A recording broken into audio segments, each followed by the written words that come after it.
Informe 24, con Jania Novel. Gracias por continuar con nosotros. Fíjense que tras el operativo de Tapalpa, donde todos sabemos que fue abatido el líder del cártel Jalisco Nueva Generación, Nemesio Ceguera el Mencho, bueno, pues la Fiscalía General de la República ha quedado, me parece a mí, que en el centro de la polémica. La propia Fiscalía reconoció que no aseguró el lugar de los hechos y que eso permitió el acceso de civiles y periodistas y derivó en la contaminación de la escena, lo que hoy, según la misma institución, impide validar documentos encontrados, entre ellos una presunta narconómina. Sin embargo, otras autoridades han señalado que sí existen elementos suficientes para investigar posibles vínculos de corrupción. ¿Estamos ante negligencia, contradicción institucional o un posible encubrimiento? Vamos a analizarlo, vamos a conversar con nuestro querido amigo, el especialista en estos temas de seguridad, es David Saucedo, consultor en temas de, precisamente, de delincuencia y narcotráfico. David, te saludo con gusto. ¿Cómo estás? Muy buena tarde. ¿Qué tal, Jania? Quiero saludarte, a tus órdenes. ¿Qué te parece? Digo, yo siempre digo esta frase, parece cliché, pero piensa mal y acertarás. Qué conveniente, ¿no?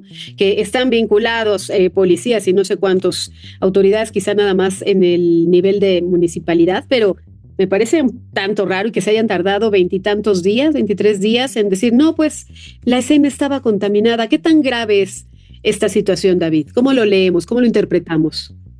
Es sumamente grave. Es inconcebible que en un operativo para la detención de un narcotraficante de alto perfil no se haya tomado la precaución de que la Fiscalía pudiera resguardar, poner cintas, fotografiar, inventariar, preservar la escena del crimen. En este caso, el espacio físico en donde estaba viviendo un narcotraficante de alto perfil. Era evidente que iba a haber documentos, computadoras, telefonía celular, que proporcionan información relevante acerca de la actividad de un narcotraficante de este nivel. Normalmente los escondites de los narcotraficantes, como son escondites móviles, se convierten en centros logísticos para la actividad delictiva. Cuando se da la detención de un narcotraficante, se da por descontado que en ese espacio físico en el que se encontraba, entraban, salían llamadas, había documentación sobre la actividad criminal, había que personas que entraban, salían, vehículos, que todo esto podía catalogarse, incorporarse en una carpeta de investigación. La Fiscalía nos da una explicación sumamente pobre, que es una auténtica insulto a la inteligencia. Nos dicen que privilegiaron la atención médica de las personas que lamentablemente resultaron heridas en este operativo. Por supuesto que era necesario y muy relevante darle la atención inmediata para evitar que las lesiones pudieran provocar su deceso. En algunos casos así sucedió, pero en paralelo también en la estela del operativo, la Fiscalía debió haber asegurado de inmediato la escena del crimen, colocado cintas, tomado videos. Es increíble que no lo hayan hecho, tratándose de un narcotraficante de alto perfil. Si no lo hicieron, caben dos posibilidades: una infinita incompetencia, y la verdad es que en México ha llegado a ocurrir este tipo de situaciones, este tipo de cosas, o la otra, como tú me señalabas al principio de esta conversación, que todos estos errores se hayan cometido ex profeso, que en perfecto español, con toda intención, hayan decidido cometer estos errores a efectos de que los elementos de prueba, todos estos indicios, la famosa narconómina, finalmente no pueda ser utilizada en una carpeta de investigación y las personas señaladas puedan evadir la acción de la justicia. Es decir, se trataría de una estrategia de encubrimiento, pero que exhibe si se trató de complicidad o se trató de incompetencia, en cualquiera de los dos casos, deja muy mal parada a la Fiscalía General de la República. Algo estará pasando ahí en el estado de Jalisco, porque una cosa similar ocurrió con el rancho Izaguirre, ¿no, David? Recuerdo que igual dejaron pasar a todo mundo y luego dijeron, aquí no hay nada, aquí no hubo crematorios, aunque pues la gente y el testimonio de las madres buscadoras y de los colectivos decían lo contrario. ¿Se estarán tapando entre ellos las pistas que deja el narco porque están más metidos que nada? Digo, solo lo pregunto, no lo sé, porque hay contradicciones con las autoridades federales, ¿no? Sí, y lo peor del caso es que en muchos casos son las propias organizaciones no gubernamentales, medios de comunicación, que realizan la labor de investigación que tendrían que estar realizando las autoridades. Sí. Todos estos casos a los que tú haces referencia se pudieron sustanciar gracias a una labor de investigación, a una presentación de denuncias de los colectivos de búsqueda de personas, en este caso de medios de comunicación, como si las autoridades se quedaran satisfechas con la detención o con la revisión superficial de un espacio en donde se cometió un ilícito. Es como si después de la captura del Mencho y su muerte, las autoridades quisieran echarle tierra al asunto. Lo que se ve es que después de la captura de esta persona que permitió la geolocalización del Mencho, que había llevado a una de sus parejas sentimentales a la ubicación en la que se encontraba el Mencho, pareciera que el gobierno federal únicamente se está enfocando en el desmantelamiento de la estructura criminal. Pero cuando se trata de poner en el banquillo de la estructura empresarial, policial, militar y política que respalda al cártel Jalisco, ahí es cuando a las autoridades ya no les interesa investigar. La famosa narconomía, que ha sido muy interesante los datos que se proporciona sobre la actividad delictiva y los anillos y las cadenas de lealtad que el Mencho construyó en esta microregión de Tapalpa. Es muy importante, pero era más importante que con esta información empezaran a girarse las órdenes de aprehensión, o no de aprehensión, tan solo de presentación, para que los implicados se presentaran a declarar y que veamos en efecto si tuvieran algún tipo de vínculo delincuencial. Pero en virtud de que ya en efecto, en tanto que no se protegió la cadena de custodia y que no se preservó este espacio, no se inventarió correctamente, ya carece de valor probatorio, no se puede utilizar en ningún juicio.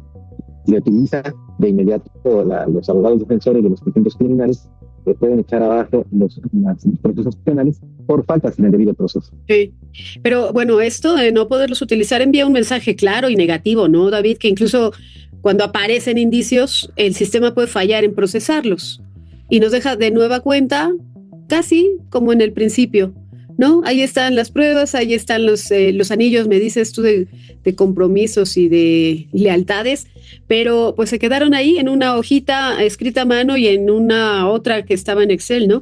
La Fiscalía anunció una investigación interna, pero solo sobre el resguardo del lugar. ¿Eso es suficiente? No, no lo es. Eran indicios que permitían avanzar en las investigaciones, pero ahora en el caso vamos aterrizando cada uno de estos temas. Existían en esta narconómina el nombre de un pacal que recibía una asignación económica, pues para poder citar a declarar a los pacales y poder conocer, la principal prueba pues era la narconómina, de que apareció una escondite de Mencho. Ahorita no hay ningún elemento que se pueda utilizar para llamar a declarar a los pacales, con base en que si el inicio era la narconómina que ya carece de valor probatorio. Entonces, cualquier investigación que se derive en contra de los pacales en función de lo que se encontró en la guarida del Mencho, pues ya no tiene sustento. Cualquier abogado defensor, pero todos los pacales involucrados, rápidamente pueden saber que carece de interés clínico para cualquier pacal. No están implicados en ningún caso. Sí. La prueba se cayó, ya no existe, no hay caso. Y así con los demás sobrenombres de las personas que aparecen en esta famosa narconómina. Y es de suponer que documentos similares existan regionalmente en otros centros logísticos de operaciones del cártel Jalisco Nueva Generación. Esperemos que en las siguientes detenciones e intervenciones cateos se tenga la precaución de preservar estos espacios, porque ahí hay pruebas. Y lo peor del caso, en este comunicado, hay una queja implícita en contra de los medios de comunicación que dieron a conocer esa información, porque ellos fueron quienes contaminaron la escena, pero fue gracias a los medios de comunicación que nos enteramos que esta información existía. Sin ellos jamás habríamos tenido información. Claro, sí, por eso digo, me parece un poco absurdo que digan, no, porque la prensa entró, entonces ya se contaminó la escena, y cuando la prensa no pudo haber entrado y ahí he dejado una hojita con esta información, ¿no? Y luego tantos días que se tardaron en confirmar que la escena estaba contaminada. Y también se tardaron muchísimo el general Trevilla en decir, y a pregunta expresa de una colega en la conferencia matutina, ¿y por qué ¿te acuerdas que habíamos platicado en este espacio también, David? ¿Y por qué lo mataron? Le preguntó, me parece una pregunta muy sencilla, pero llena de intriga, ¿no? De información, no sé, tan cándida, que apenas después de esa pregunta tuvo que explicar, porque aquí tú y yo hablábamos, ¿el operativo era para detenerlo o para abatirlo? Y nadie nos había dicho hasta que se le preguntó de manera directa, ya fue cuando dijo, no, bueno, es que se resistió y estaba muy armado y tal. ¿No te parece que están saliendo tarde a dar explicaciones? Y además hay que preguntárselos expresamente porque no salen de manera orgánica a decirle a la ciudadanía qué es lo que está ocurriendo, no solo con esto, sino en México en general con la delincuencia. ¿No te parece extraño? Definitivamente es un error constante en el que incurre el gobierno federal.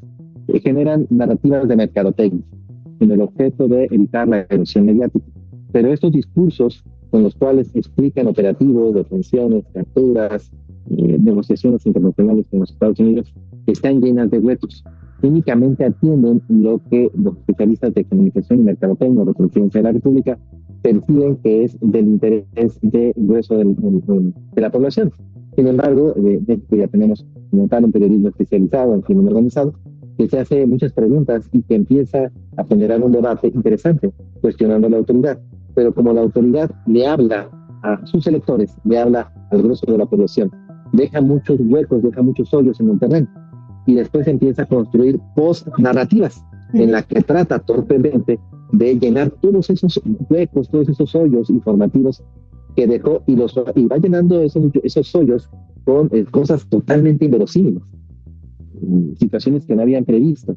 Pero a mí me queda claro que la presidenta Claudia Sheinbaum gobierna con las encuestas en la mano y va generando narrativas, discursos, explicaciones para atender las inquietudes de la población. El problema está que cuando empezamos a revisar con lupa medios especialistas, académicos, empiezan a revisar la información, descubren inconsistencias, se cuestiona a la autoridad y la autoridad evidentemente incurre en contradicción. Claro. David, déjame hacer una pausa, necesito ir a unos compromisos comerciales, pero regreso contigo. Tengo otro tema que quisiera que tratáramos, el narco, los drones y el entrenamiento en zona de guerra. ¿Me das unos minutitos y regreso contigo? Claro, con todo gusto. Muchas gracias. Estoy platicando con David Saucedo, experto y consultor en temas de seguridad. Pausa y volvemos.